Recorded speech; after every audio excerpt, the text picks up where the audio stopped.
What's coming in 2022? You're a voice actor. You're an entrepreneur. You're a VOPRENEUR. Welcome to the Everyday VOPRENEUR podcast, your guide through the business of voiceover. Having your voiceover demos easily playable and downloadable on your website is essential. The VoiceZam player lets you do that across any device and browser. There are also options for adding play buttons in your email signature, tracking your listens, and even putting videos in your demo player. Sign up now at voicezam.com/markscott and receive an instant $25 credit. For full details and to claim this offer, visit voicezam.com/markscott. The VOPRENEUR podcast. Hey, it doesn't suck. Not as funny as Conan. Not as cute as Seth Meyers. Not as smart as Colbert. But he's one of us, and that counts for something. Here's Mark Scott, the original Everyday VOPRENEUR. Hello and welcome to the Everyday VOPRENEUR podcast, your guide through the business of voiceover. I'm Mark Scott, the original Everyday VOPRENEUR. Can you believe that we are coming up to the end of the year? Can you believe that we are literally just a couple of weeks away from the end of 2021? I don't know, there's a part of me that felt like this year was never going to end, but there's also a very big part of me that's like, no, this year can't possibly be over already. How is that even happening? But here we are coming to the end of the year, and I thought it would be rather fitting to explore where we're going. So we're going to do that in this week's episode. Now, just before we get to that, if you've been enjoying the podcast this year, and in particular, if you've been enjoying the new interview series that I've been working on, I would love to hear from you, and I would really appreciate if you would take a minute to leave a review. You can do it wherever you listen to the podcast, but in particular, on Apple Podcasts would be fantastic. I'd just love to know if you're listening, how you're feeling about it, if you're enjoying the episodes, if they've been helpful. So please take a moment to leave a 5-star review for the podcast. So where are we going next year? What do we need to know? Are there trends that we need to be tracking so that we can be better suited for success in 2022? There are some things that are shifting in the industry, and I think there's also some things that we think are shifting that maybe aren't shifting as much, and we are going to explore all of that in this week's episode. Where are we going? What's it going to look like when we get there? How can we be better prepared? A big part of success in this business is keeping up with trends. My guest today has a lot to offer on that subject. He's the first-class pod-flying, lobster-eating, truckloads of trophies-winning voice actor and demo producer whose Facebook feed causes us all to drool and then Google the strange food names to find out what he's actually having for dinner. If voiceover had a president, his name would be J. Michael Collins. Welcome to the show. Well, thank you, sir. I know where I'm going is wherever the lobster is, and what it's going to look like is an absolute mess after I get there. It's so unfair because my dad moved to Nova Scotia at the beginning of the summer, and so he literally ate lobster like every day because he's like 5 minutes from the dock where the lobster boats come in, like he sees them from his back deck. And so he's Wow. buying lobster like so dirt cheap, and so every day he was just sending me another picture. I'm like, between him and you, it's like, I hate you all. Well, it's not like they don't have them where you are, right? Yeah, just not as plentiful and certainly more expensive. That's the problem.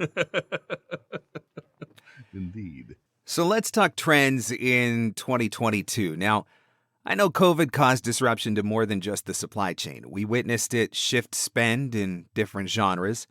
We had to adapt to new styles of reads to suit the times. Some of us saw clients disappear as their businesses shuttered. Some of us welcomed new clients as opportunities in different sectors opened up.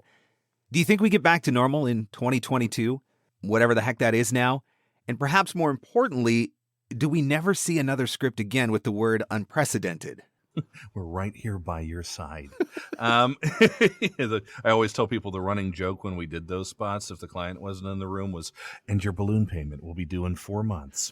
But it's so hard to make those sound sincere when you know that the people who are writing them really don't give a rip. Well, you know, the horrible thing is being a demo producer and an unashamed opportunist. It was me and one of my engineers. We were the only two people to put out demos of pandemic spots in the first month that it was a thing. And we booked off of those things every day for 2 months. But Yep. those spots were that's the most emotionally exhausted I've ever been doing voiceover, which is certainly not, it pales in comparison to what the people who were on the front lines were going through. But good Lord, after doing 4 or 5 of those in a day, you just wanted to jump out of a window. Yep. And so, yes, I hope those never come back. But now, it's funny talking about 2022 and the future, because it has proven so hard to predict. And I think I don't like the phrase new normal, because I don't believe that this is normal, and I don't think that this is a way that we can continue to live. And I think it will come to an end, and I think it will eventually come to a relatively clean end. I think probably once these therapeutics are out there, the vaccines are good. I think the therapeutics in some ways are going to be better, because they're going to be something you can take when you know you have it, and that are probably pretty much going to guarantee you don't get badly sick. And I mean, they're just around the corner. So I do think we're going to go back to some kind of normal. Now,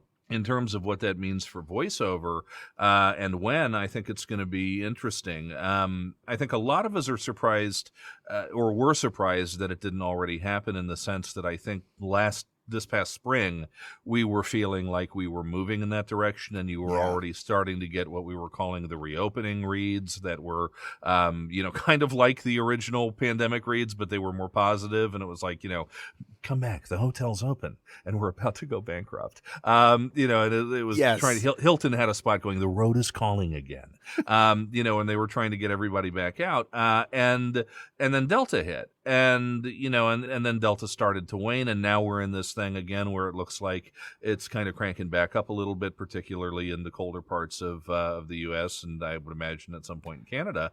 So, I think what's interesting is that as a voice talent who has a fair amount of agents, I get to see copy, often 2 or 3 months before it goes to air. And, as it's one of the things that helps me do my job as a demo producer, too, is I can kind of anticipate where the market's moving. And right now, the interesting thing is that it's fairly static. It's not really the scripts that we're seeing today for, air in a month or 2 months or 3 months are awfully similar to what we've been seeing, since we kind of eased into this weird place we are in the summer of 2020. So in the short term, do I think there are going to be any major changes, especially as cases start to go back up a little bit? I don't. But I think once we get into, hopefully in the spring and the therapeutics are out, and at that point we're really starting to put this in the rearview mirror, I don't think it's going to be as dramatic as we thought it would have been over the summer of this past year and into the fall if things had really gotten back to normal and everything was good and Delta hadn't happened. I think it'll be more subtle, but I think that the biggest change we can anticipate is, number one, will probably be with commercial reads. And I think that what will happen at some point is we're going to get back to a little more sunshine in the reads. We're going to get back to a little more general positivity, to a little more of a celebratory tone. And dare I say, even maybe a little bit more sell and promotion if and when the economy turns around in concert with, with really putting everything behind us. But the timeline on that, I've been wrong making predictions on that before, so I'm not going to do it again. I think for the moment, we're a little status quo right now.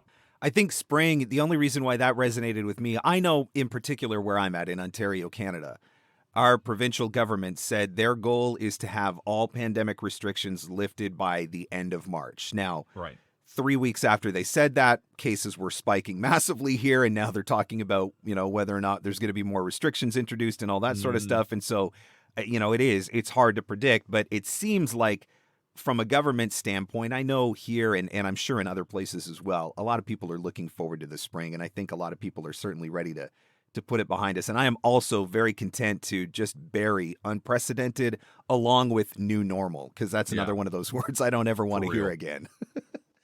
So medical narration was obviously booming for a lot of reasons during the pandemic. What about going forward? Is the workload going to decrease as we move away from the pandemic, or are the medical narrators going to keep being busy?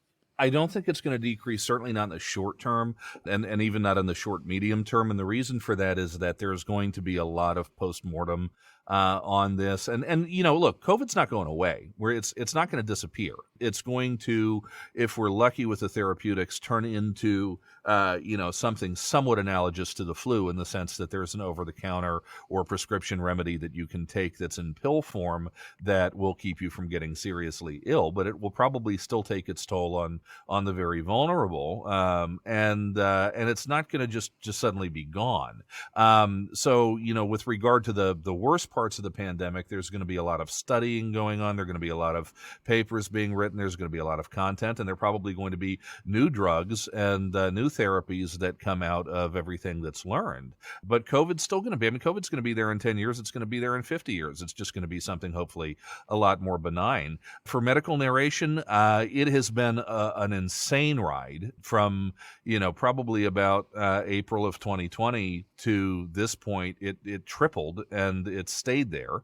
I see it kind of maintain. I don't know that it's going to increase anymore from where it is, but I see it staying where it is now, which is 3 times what it was, 18 months ago, and probably staying there for a while. I hope it goes back to where it was. I hope we all lose the work because this is completely and totally gone. But I think it's going to be there in the background. I think there's a lot of people that will be happy to hear that, just because one of the things that I noticed was with the coaching that I've done in the last year and a half or so.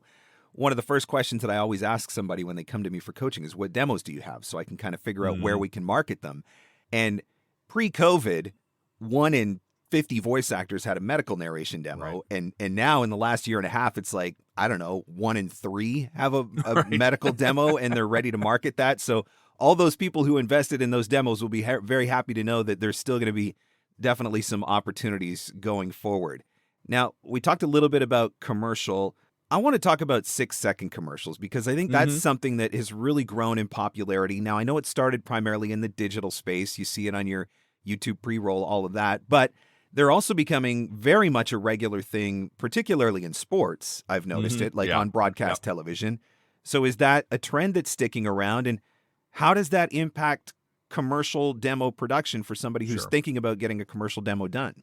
It's interesting because it is sticking around, but I don't know that it has been as transformative as some of us might have thought it was going to be a few years ago. I agree with you. Where I see the majority of them are ball games. It's whether it's a baseball game where they're having a meeting at the mound and suddenly they go to a 6-second while they're doing that and they have the time, or if it's a really short timeout in a football game, or a basketball game or whatever it might be. I see a lot of those. They're in pre-roll with some frequency, but I'm not seeing them in the wild quite as much as one might have expected, given how hyped they were when they first came out. So I think they're going to remain steady because they have their uses. How that affects demos is interesting because we started doing the 6-second demo, when these became a big trend. And what I think that turned into more than anything else was really kind of a fast-paced 60-second tool to show your range that, had basically 10 clips at 6 seconds. So Poppin' was really meant to demonstrate everything you could do in a fast-hitting way that I think to this day I will still always say that those serve as a complementary demo, not as your primary demo. I just got off a really interesting session with the state of VO and that's voiceover this past weekend with some of my fellow producers, including Chuck Duran and Cliff Zellman, and then a couple of casting directors, Marilyn Wisner and Donna Grillo. And interestingly, the consensus there was that while there may be a little bit of a pivot, especially in the online space, to single spots taking some measure of priority for search purposes, that if anything, the trend tends to be buyers wanting to hear a little bit more of a read these days to demonstrate that you can sustain it and that you can act. So how that impacts the demo, I don't think we're necessarily getting longer, although I think one of the great myths out there is that your commercial demo needs to be 60 seconds. There's a vocal minority that subscribes to that, but they very much are a minority, even though they're vocal. The standard really is about 1:15 or 1:20. I had Pat Brady on a session at Mavo, and she was, gave 1:20 as her number that she kind of wants to see on a commercial demo. So you have a little runway there, and you need to be able to demonstrate that you can tell a story and that you can, you can complete all elements of a read. They don't necessarily want to hear something in a blender, although it can be a nice way to show range. Now, I know I'm gonna talk until you cut me off, but one last little note. Where some of the 6-second spots can really come in handy on a demo is kind of as palate cleansers. If you have a luxury read, which often luxury spots often really are only 6, 8, 10 seconds of audio on a 30-second spot because they let the visuals and the production do so much of the work. That can be a nice little way to break something up. Something silly and wacky that's 6 seconds can be a nice little way to break up a reel, in between a couple of 15-second clips or whatever it may be. So they have their utility. I think instead of looking at the 6-second demo concept though as a standalone thing, think of it more as an ability to show range and as a complementary asset. They're going to play a role, but are they going to be a revolutionary thing? I think maybe not as much as people thought they were going to be a few years ago. The other place where I am seeing them, or at least here, is some of the different TV networks in Canada. They have streaming apps, and so if you get those TV networks as part of your cable package, you also get access to their streaming app. And then when you're watching shows, you want to go back and you missed last week's episode or whatever, you want to go back and watch it. You watch it on the streaming app, and I'm seeing like 6 and 10 second spots instead of like full blown commercial breaks on the streaming app. So they're still trying to put ads in to monetize it, right? But they're those short 6 or 10 second commercials, and so I liken that, I guess, to online and YouTube pre-roll and same sort of idea. So there seems to be a place more on the internet side of things maybe than the traditional broadcast side. I think that's absolutely right. The more internet-centric it is, the shorter it's likely to be within reason. Now, you touched on this, and it's something that I did want to ask about because I do see a couple of emerging styles in the production of commercial demos, and it's something that I've noticed in the last couple months with listening to a lot of demos from voice actors where we've got the kind of the minute 15, there's maybe half a dozen spots in there that range from 6 to 12 or maybe up to 15 seconds long or something like that. But then I'm also starting to see some demos that are fewer spots that are longer. Like some of them are almost like full spots and they're pushing 90 seconds or 2 minutes, which is a very different trend. My attention span says I can't sit around for that long, but I'm very curious to hear what you think. I mean, I know you touched on it a little bit. Is this a new trend where we're seeing where you're going to have, just like 4 30-second spots on a demo or something? I don't know if they're going to be 430s, but it might be moving in the direction of maybe longer reels and somewhat longer spots. I don't think we're ever going to get to where 2 minutes is a standard for a commercial demo, but I wouldn't be surprised if we got to 90 seconds or so. It's Mary Lynn was talking about this on again, the State of VO the other night, where, she said that this is a request that they're getting now from buyers more frequently, is that they want to hear talent demos that are sustaining spots and full spots. So if that is a request that the buyers are making to casting directors, then that's something that's going to trickle down to demo producers by its very nature. So I do think that that's something that we're going to start taking into account. I think, I personally, or JMC Demos, we have always kind of erred on at least having one relatively long read on commercial demos, which I think to some of the 60-second crowd has not been their favorite thing over the years. But, again, I think the trends are bearing out that that's a reasonably good choice, and I think we will see more of that. Now, whether we're going to get to 3 and 4 spot demos, I don't see any reason you can't do, again, if you need to do 3 15 or 20 second spots or 4 15 or 20 second spots, why you can't throw in a couple of 6-second quick hitters in there to again just change the pace a little bit. So I don't know that it's necessary that it has to be 4 spots, but there's something going on with that, and it's definitely something that we're taking into account the way we produce demos. I'm assuming then this is why when you get agent auditions, they always want the whole read, right? Which I know that frustrates a lot of voice actors, but there is a method to the madness, right? It's not because they're trying to get your good audition and rip it off and post it. No, and at the end of the day, if you're getting an agency audition, quite frequently there's another middleman, which is the casting director. And what the casting director is doing is they're sitting down with the producer and they're sitting down with the buyer, and they're putting those a lot of those auditions, or at least the shortlist ones, to picture in many cases, and letting them see how they fit in the spot. And that's how they decide who they're going to cast. If you're on online sites, we often tell people, not to read the full script, not to go crazy. Now, there are instances where where it can be warranted as well, but the general standard over the years has been not to do that for online casting sites, especially if you're talking about $300 or $400 or $500 jobs. But if you're talking about a campaign that pays $5,000 a spot, through an agency, you're going to read the whole thing, because they're almost automatically going to be putting 8, 10, 20 of those to picture to try and get the buyer's determination as to which one they ultimately think really fits. So you do need to read the whole thing, and it can be frustrating, but at the same time, you're playing for higher dollars typically at that level, which means that just kind of comes with the territory. It's a little more work, but it's also a little bit more reward. There's method to the madness when they ask for this stuff. So shifting gears to animation, everybody wants to be Disney Pixar, right?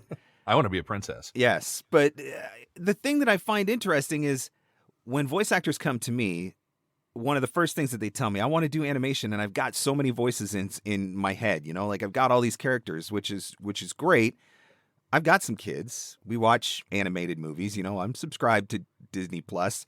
One of the things that I've noticed is that there's fewer and fewer crazy voices and more real, dare I say, I hate this word, conversational deliveries. Moo.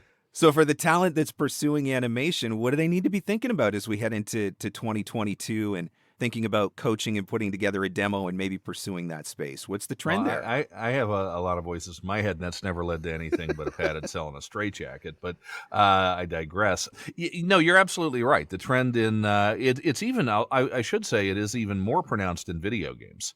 The trend towards what we would call, conversational or not overly animated reads is a huge thing in video games, and it has been for a while. And I think that is now seeping into animation, where it's just a little bit less performative than it used to be. And I think it just is a continuation of the generational, zeitgeist, the generational trend towards sort of rejecting anything that sounds just ridiculously deliberate or intentional unless it's somehow ironic. So that, this young generation, the stuff that they watch, I look at the cartoons that Tom watches, and he watches some of the same silly stuff I did when I was a kid, but he also watches stuff that it's a lot smarter than the stuff I watched when I was that age. And and he's 5, and some of this stuff is quick, it's quippy, it's well written, but it's also a lot less over the top than even though maybe the graphics are more over the top, but the actual performances are not.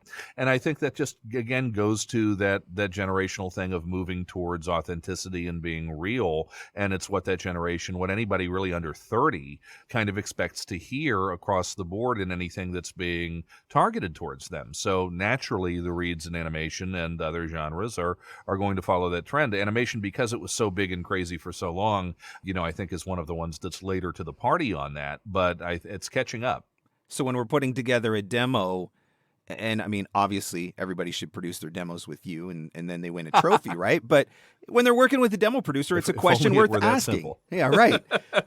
When they're working with a producer, though, it's a question worth asking if there's a lot of character, I use that in like air quotes, but like funny voices, crazy voices, off the beaten path voices, whatever, but not some of those more kind of, I don't know, what is it, dialed back, more casual, conversational. Is that something that a talent should be asking about? Like, does there need to be a balance of both of those things in the reel?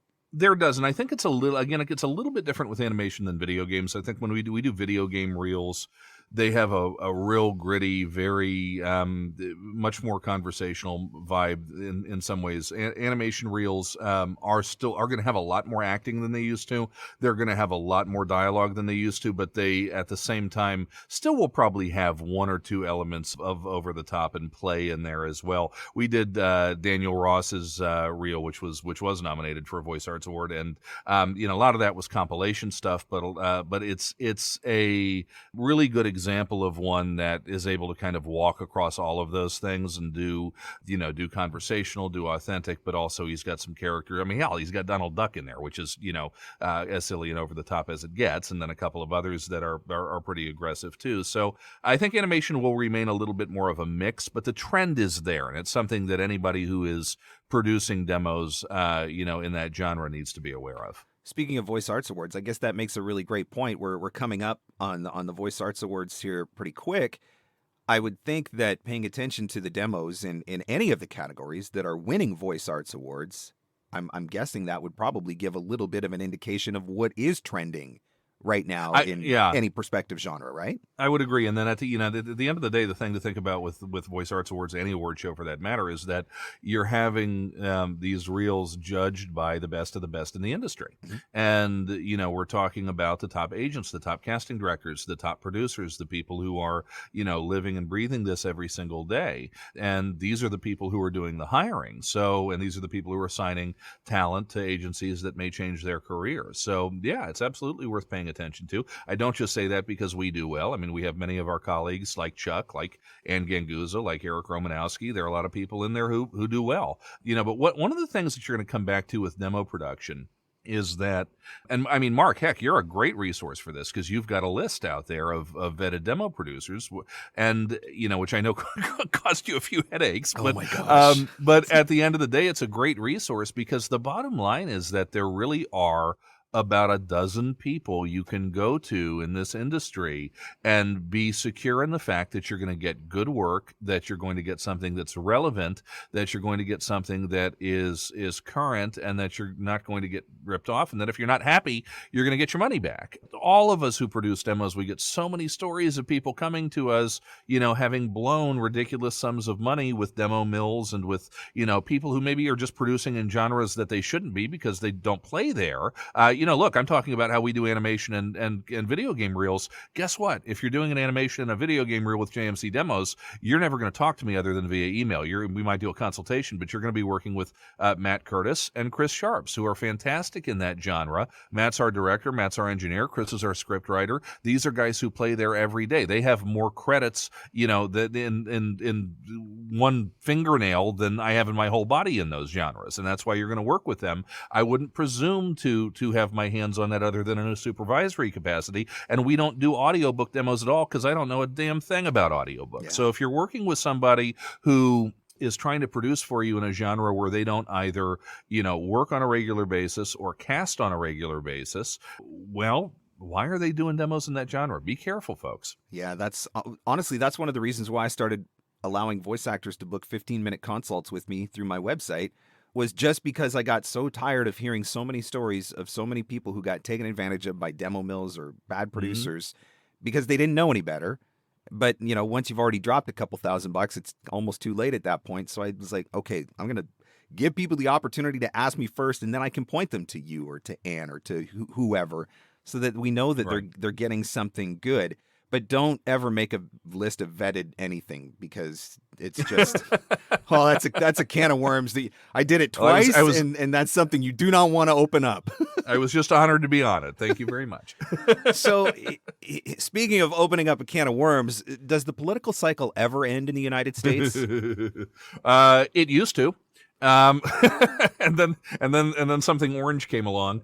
We thought that after Biden got elected, it was going to maybe go back to some semblance of what it was prior to 2016. It did for about 5 months, a little bit, and now it's back to where it was, at the end of last year. No, I mean, you've got two teams who hate each other. It's a team sport. And at this point, it looks like it's, getting to where it's going to be a fight to the death. As horrible as that is, it's very good if you're a political commercial VO. Yep. It's funny what happened with Trump because in, 2016, pretty much everybody who did political commercials booked more than they did in 2015. But usually the next year it would go down to about 40% of an election year. Instead, it went up. Wow. And in 2018, it went up more. And in 2019, which should have been an off year, it was more than 2018. And in 2020, it was the most we've ever seen. 2021, I think, will wind up being probably 80% of 2020, only because the first 5 months of this year were relatively quiet compared to the last 5 years, but now it's right back where it was, and the recent governor's races went bonkers. Now we're already starting to see stuff for 2022. By the time we get into February, it's just going to be rock and roll because the next cycle is so big and is going to determine, the fate of the current administration, and it's going to determine the fate of really the way the country goes for the next, until the next presidential election. So you're going to have, I forget don't quote me out of turn. I just did a webinar on this, so I should know it offhand, but I think they're saying $15 billion on political ads in 2022. Oh, geez. Is what they expect to spend, with as much as possibly $1 billion going to voice actors. So that's one of those ones. Now, look, when COVID hit, everybody and their grandma went out and got a medical narration demo. Right. Now you're saying that, which means everybody and their grandma's going to be thinking, oh man, I need to go get a political demo. Is it right for everyone? No. You need to have the stomach for it. First and foremost, you need to have the stomach for it, because if there's one, part of my job as a demo producer is I talk to people who cast. And I'm also a political VO. I've booked like 5-6 political spots in the last month. It's something I do a lot of. And at the end of the day, if you talk to people who hire political voiceovers, sadly, what they will all tell you when you say, what do you want to hear on a demo reel? We want to hear they can go negative. The attack ad is king. And if you can't be mean, you almost need not apply. And when I say mean, folks, and people have heard me tell this story before, but there was an ad, not in this cycle, 4 years ago in 2017 in the Virginia governor's race in that cycle, where the Republican candidate ran a spot against the Democratic candidate who had gotten a reputation for being soft on sex offenders. And the tagline on that ad, I kid you not, I was literally sitting in a chair and I fell out of my chair when I heard the spot come on the air. The tagline was, "Call Ralph Northam and ask him why he likes pedophiles." Good night. Oh, when I tell you it's negative, I mean it's negative. And you may not have to go there, but if you don't have the stomach for the negative, you might as well not play. The other thing about political is that at this point you have basically two choices. You either pick a team and you stick with that team and you just go all in with that team. And if you're highly partisan, I'm not. I have some positions that are to the left of Stalin. I have other positions that are right there with Ayn Rand. So yeah, I'm an equal opportunity offender. I'm all over the map. I've got something that'll piss everybody off. So I voice for both sides. There's some candidates I won't voice for, but I play for both sides. And I've made my demos aggressive, but in a way that is more likely, I think, to elicit a chuckle than it is to elicit hate. AJ McKay, who's my lead audio engineer for JMC Demos, I got him to laugh at my right-wing demo, which if anybody knows AJ, that's a pretty hard feat. So you can either go hardcore with your team, or if you play both sides, then you do have to do a demo for each side. But at the end of the day, you need to make a choice as to which direction you're going to go and stick with it. And if you really are passionate for one side or the other, go with the team you're solidly on.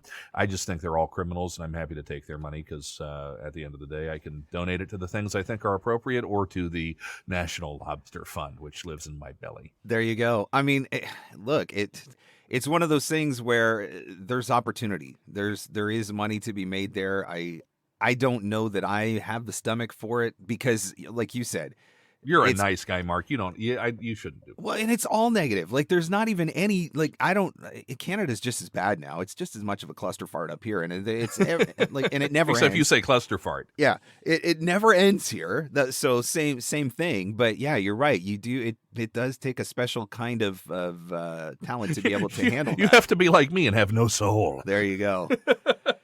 But it is something that is to be on the lookout for because, like you said, the cycles don't really seem to be dying anymore in between, and now it's ramping back up again. Sadly, I think in America, to some degree, we all kind of instinctively know where this is going, and it's not a good place. Yeah. But until we get there, it's going to continue to be a thing, and it's hard because there's part of you that goes, God, I don't really want to be a part of the problem. Yep. And then there's the other part that sits there and goes, well, it's a job. Somebody's going to do it. And if it's for something that's not extraordinarily offensive, I probably wouldn't have done that Virginia spot. Yeah. but if it's something that doesn't cross the line, even if it contributes to the rancor, it's tough. And I think everybody's ethical line falls in a different place on that. And I respect the choices everybody makes with that. And I think people should respect each other's choices, among professionals. But it's a hard thing. But again, we're here to talk about opportunity and the chance for voice actors to advance their careers, and that certainly is a place where it can be done. The other thing about political is because of the fact that you do have to have a certain cast iron stomach for it, that it remains one of the parts of voiceover that is still less saturated and indeed is not as heavily populated with talent as you might think. And so it's a place where it can be a challenge sometimes to get that first foot in the door, but it's one of those genres where once your foot is in the door, you tend to kind of run into the room and stay there. Yeah, I've heard that as well. So, all right, well, there you go. So for 2022, if you've got to put something on your wish list and you've got the stomach for it, maybe a political demo is something that you ask Santa for this year. We're talking trends in this episode, and one of the trends that I have been talking about for quite a long time is a trend that is leaning towards the importance of being able to direct market your voiceover business. Agents are there. They'll provide you with a certain amount of opportunity. Casting sites are there. They'll provide you with a certain amount of opportunity. But there is a huge pool of buyers that doesn't want to have to deal with a middleman. They just want to work directly with talent because it's so much easier, fewer steps involved. Your job is to be able to go out and find those buyers. You need to be able to market yourself to those buyers. And if you don't know how, I want to teach you. Voiceover Marketing Playbook is going to be available again from January 5th to the 14th, 2022. This is the video course that is going to teach you all the things that you need to know to get started with your direct marketing venture. I'm going to show you how to find the leads. I'm going to tell you how to contact them, tell you what to say, where to say it, teaching you strategies for social media, for email, all of the basic foundational principles that you need to understand in order to be able to effectively and confidently market your voiceover business. So again, Playbook is coming out from January 5th to the 14th, 2022, and you can get all of the details for it by visiting voiceovermarketingplaybook.com. That's voiceovermarketingplaybook.com. Now, back to our show. Now, corporate used to be my safe place because it was one of the few genres where the word conversational never came up in the directions. But even that's starting to change now. Should we expect more of this? Is this the trend going forward for all genres at this point? It has to be to some degree. I think corporate will remain one of the ones that is more resistant to it for a little while. Medical also, for obvious reasons. E-learning is starting to give into it more and more. But the reason that it has to be a trend, and a lot of people don't really think of it this way because they think, oh, conversational. Well, it's these people who are on my lawn. Why are the children on my lawn? Mildred, why are the children on my lawn? And here's the thing about those children on your lawn. They're in their 30s, and some of them are getting to be in their 40s. And before you know it, they're going to be in their 40s and in their 50s. And guess what? They're not going to talk differently just because they added 10 years. They're still going to talk the way that they talked 15 years ago or 20 years ago when they were younger. Yep. So what, an older generation might consider normal is not normal for the next group of people who are going to be 40 or 50 or 60 years old, which means that by definition, the way that things are going to sound is going to change, and you have to keep up with that. There's a fascinating way in the way people speak has changed in North America and in the U.S. in particular in some ways. When I listen to teenage boys talk today, you almost never hear a 15, 16, 17-year-old kid sound like this. I sounded like this when I was 13, okay? But even kids who have naturally deep voices have adopted a lighter and brighter way of talking, and they've done it because it's what the 15, 16, and 17-year-old girls are attracted to. There is a movement in this generation, this younger generation, towards finding men who are a little bit more beta more desirable than men who are a little bit more alpha. And it has changed the actual speech pattern of young people because it affects their ability to attract a mate. And I mean, that's just the most basic human instinct that there is. So, the way people learn to speak when they're young doesn't really change over the years. And their voice may mature a little bit one way or the other, but their speech patterns aren't going to fundamentally change over the years, which means that what we consider conversational and youthful today is going to be what a 60-year-old sounds like in 20 years.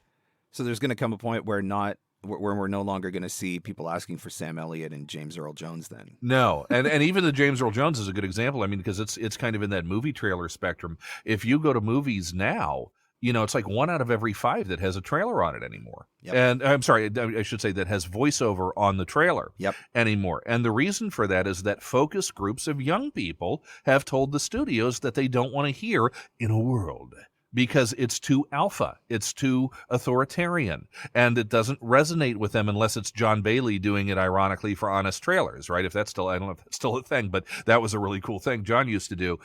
Unless it's that, they don't want to hear it because it just doesn't resonate with them. And so, that it's just there's an evolutionary process at play here.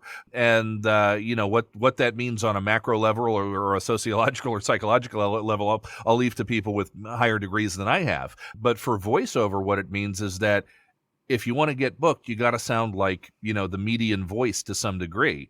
And what that is going to continue to mean over time is a younger, more conversational speech pattern, which in the future we won't even associate with youth. And it's going to continue to mean a more diverse speech pattern in many ways too, as demographics change. And you can't fight demographics. I mean, that's a trend that it's hard to stay on it because it never stops changing. Right? Like Right. The conversational thing, that's one of those things, ask 100 people what their definition of conversational is, and you're going to get 100 different definitions of it, which makes it even more challenging. But it is something that we have to pay attention to because it is something that is not going to go away.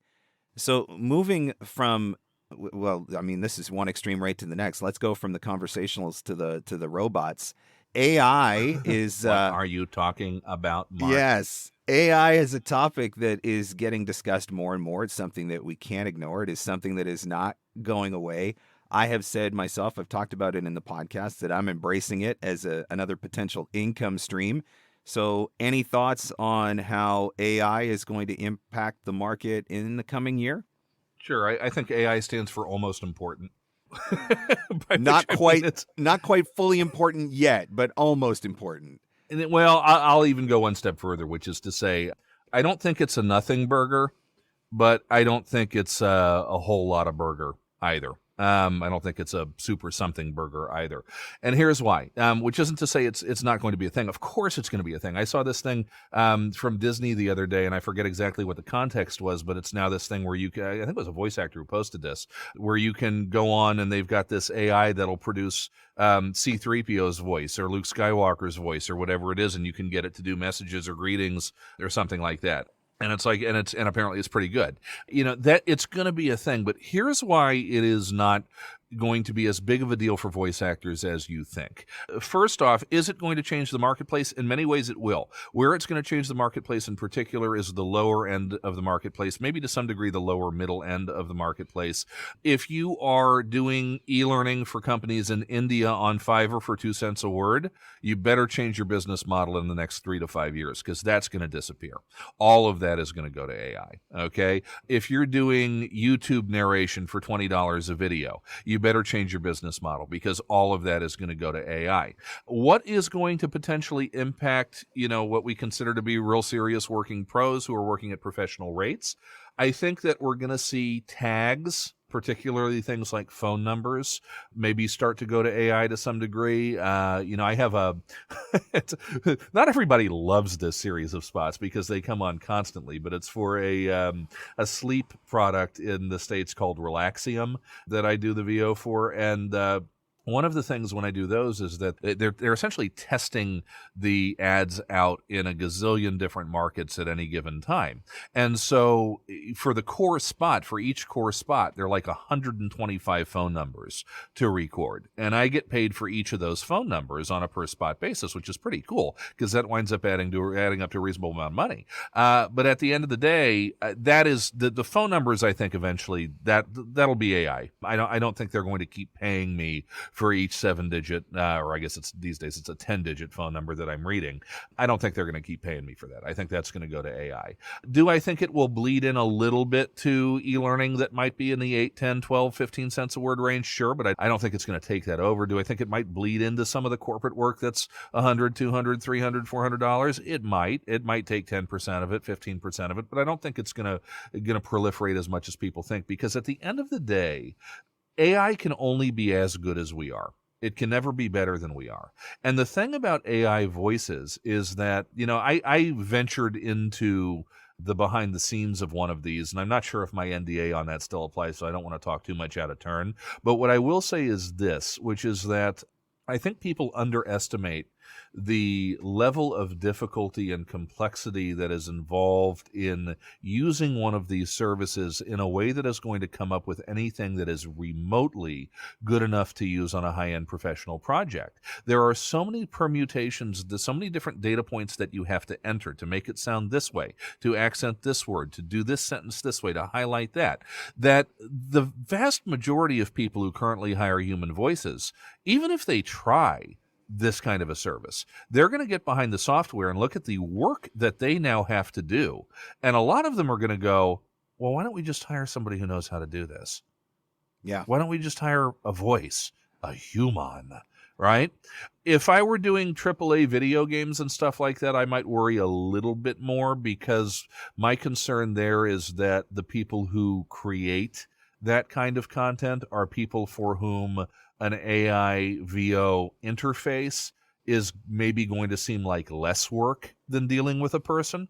But across the rest of the industry, it's not going to be a nothing burger, like I said, but I'm not dramatically changing the way I work because of it. And, if I were in my mid-20s, I wouldn't be terribly worried about it. I think we need to keep an eye on it, see how it evolves. But unless it can get to the point where it's getting into your head and or into the head of a buyer, into the head of a director, and is able to ascertain exactly what they want in a matter of seconds, I don't see how it can be any better or more efficient than we are.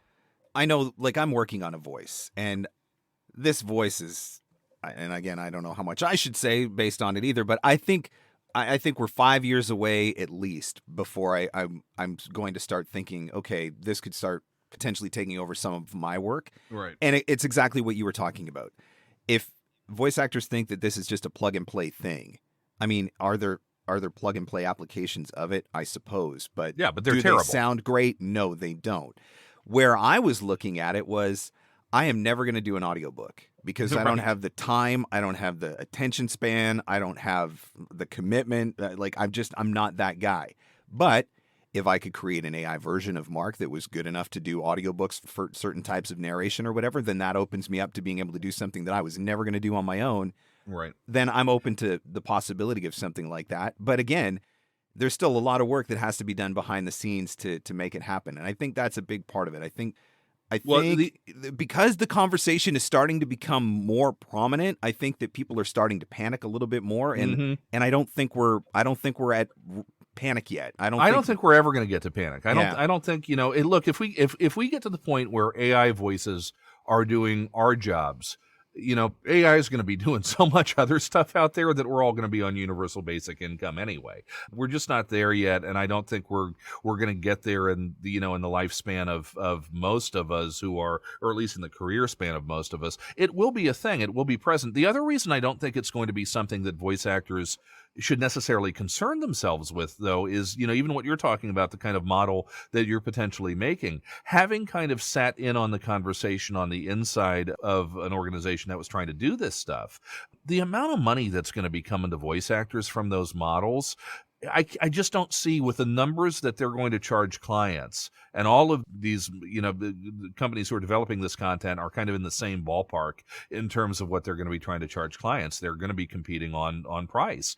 I don't see how it's ever going to amount to more than a few $100s a month at most, maybe $1,000, for an individual voice actor. And okay, that can be supplemental, but I don't know that, I'm not entirely sure it's worth the risk. If you told me, okay, you can make a model of your voice and it's going to pay you $20 or $30 or $40,000 a month in perpetuity, well, let's talk.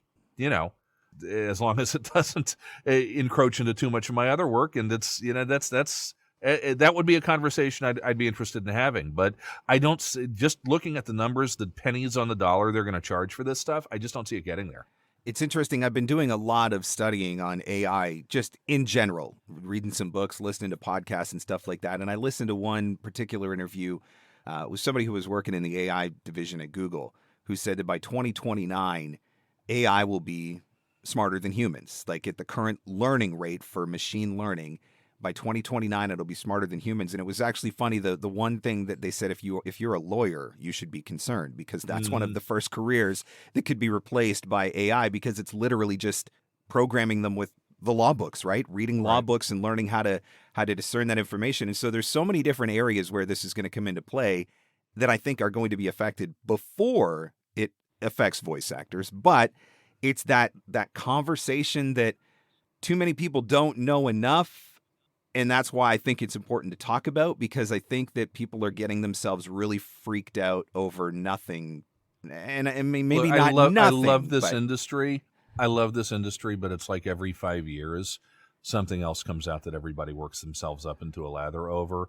That turns out to be a mostly nothing burger. So the moral of the story at this point, AI is something that is going to continue to evolve. It's going to continue to develop. The technology will continue to improve even through next year, but your career is not over yet. You will be fine. So, of course, I might be a robot and I might just be a plant for the other side. That could be it too. The whole thing is just healthy skepticism is important. So, are there any other big trends that you see on the horizon for next year that you think that we need to be watching out for? Yeah, I kind of go back to the fact that we're still in this COVID interregnum, which is sort of it's interesting because it accelerated so many changes at the beginning, and in some ways it's now having the opposite effect a little bit. And I think that this is one of the few times in the industry where we're all sitting here going, yeah, we know it's going to change. What's it going to change into?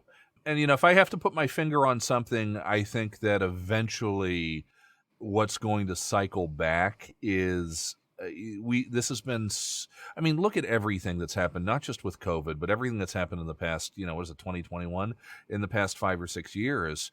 It's been so emotionally draining for so many people that I think at some point there's got to be a release. And it's going to have to be a confluence of COVID being pretty much over, the economy's booming and not going the other way, maybe politics settling down a little bit somehow. If and when that all happens, I think Reed's full of sunshine and energy and maybe a bit more sell than we've gotten used to, will eventually make a bit of a comeback. But I'm not going to say when, because we've learned the hard way over the past 2 years that in the world we live in now, the best we can do is look a few months into the future. And right now, a few months into the future looks, I think, a lot like it does right now. I think that's really key because, I mean, if you had asked any of us coming into the fall or into the early part of the winter in 2020, if we were still going to be, nobody would have guessed we would be where we are right now in 2021. No, I don't think. I think we thought that it was going to be long behind us and things had returned to normal. And here we are still trying to figure out what any of that's even going to look like. So, but we're all still going to need Source Connect, right? That's right. the cyborgs are going to make sure we get a Source Connect implant. It's like going back. It's like, man, if at the beginning of March in 2020, if only I had bought Zoom stock and if only I had been a partner in Source Connect. I will. Okay, so here's one bold prediction. And boy, this might piss a few people off. Oh, great. Here we go. Here comes the controversy. Save it for the end. I think people are going to be done with the online conferences pretty soon. I was already done with them after the first one. Yeah, and look, that's VoiceOver just put on a fantastic show this past weekend. They were great. Mavo knocked it out of the park. VO Atlanta did a great job this year. The online component of One Voice I thought was pretty solid. But if I just don't want to see people over Zoom anymore. No, and that's it. I don't. Right? And wherever you stand on vaccines and whatever else, I mean, I've had 3 shots. I might get a 4th one on my trip to DC here next week, just because I'm fat and every 40-year-old on a ventilator looks like me. But at the end of the day, I just want to lick people at this point. And I don't care what your terms are. It's like I'm a golden retriever of a human being, and I think that in our industry, there are the introverts, but they're in many ways extroverted introverts too. There's just a desire to play again, and I'm glad VO Atlanta's going back in person. I really hope it's not actually the last one, and I think everything else will be back in person next year. And I just suspect that you're going to wind up having everything overbooked and then flowing out of the hotel because so many people are gonna want to just see each other again. Yeah, I'm 100% with you on that, and I do not discredit the effort and the work that any of these virtual conferences have done, because I know that they have done amazing jobs it's a ton doing of work. it. All right, I 100% respect it, but I'm like you. I just want to see people. I Yeah. just want to hang out with people. Like, I am so zoomed out. I'm with you on that, and I'm very much looking forward to VO Atlanta and getting in front of people again, provided my government doesn't, lock us down again and prevent us from traveling. Who knows what's going to happen? That's why we can't make predictions, because nobody knows by March what's going on. Well, J. Michael, thank you so much. There's a lot to think about, a lot to pay attention to, and some definite trends to watch out for. So if somebody wants to talk to you about getting a demo to fit one of these trends, jumping in on the never-ending political cycle, et cetera, where can we find you online? Ooh, I get a plug. Hey, cool. jmcdemos.com if you want to check out demo stuff. If you want to reach out, email is always the best and fastest way to get me, jmichael@jmcvoiceover.com. And I will post that in the show notes, so you'll be able to see it. God bless you, sir. Probably by the time this episode airs, I'm guessing you'll have a few more trophies in your trophy room. I never take anything for granted. At what point do you have to get a warehouse? It is an honor just to be nominated. I know, but hey, when you produce good stuff, you got to take a little bit of credit, because we know that you do definitely produce those first class demos. So, thank you so much for your time and for the wisdom that you shared, and for the insights into next year. We'll see. Maybe we'll have to revisit this at the end of next year and see what came true and see how wrong I was about everything. I'll have my AI version of me host the podcast with you. There you go. Mark, it's been a pleasure. Thank you, and thank you to everybody listening. Always a good time with my fellow brother in the Society of the Claw. There are some things that are changing in 2022. There are changes that are coming in commercial. There are changes coming in corporate, and the whole conversational theme, changes happening in animation, video games, and all of this stuff is really important to pay attention to. And I'm so grateful to J. Michael for sharing his insights on the subject, because if you're going to spend $2,000, $2,500, $3,000 on a demo, or hey, if you're spending even more because you're getting multiple demos done, you want to make sure that they are absolutely reflective of what is going on in the marketplace right now, but also something that is hopefully going to be able to last you for a few years as well. So all of these trends are important to pay attention to. And it's also nice to hear from somebody with the stature of J. Michael that AI is not something that we need to be completely freaking out about, at least not yet. So that was reassuring too. If you enjoyed this episode and learned some things about some trends that you need to be keeping an eye out for, would you let us know that you were listening? Take a moment to jump over to Instagram and share it in your Instagram stories. Share that you are listening to this episode. And while you're at it, if you could tag J. Michael, it's at J. Michael Collins, and tag me at Mark Scott. Let us know that you're enjoying the episode, listening to the episode. Share it with your friends so they can find it and listen to it too. And I will make sure to put JMC's Instagram in the show notes as well. But it's at J. Michael Collins and at Mark Scott. Thank you for tagging. And here's to a very successful and trend-worthy 2022. Thanks so much for listening. I'll catch you on the next one. The Everyday VOPRENEUR Podcast. Available everywhere fine podcasts are given away for free. Mostly, we think. Having your voiceover demos easily playable and downloadable on your website is essential. The VoiceZam player lets you do that across any device and browser. There are also options for adding play buttons in your email signature, tracking your listens, and even putting videos in your demo player. Sign up now at voicezam.com/MarkScott and receive an instant $25 credit. For full details and to claim this offer, visit voicezam.com/MarkScott. And scene. And that's a wrap. Thanks for hanging in. Thanks for hanging out. Want more VOPreneur goodness? Jump online at VOPreneur.com.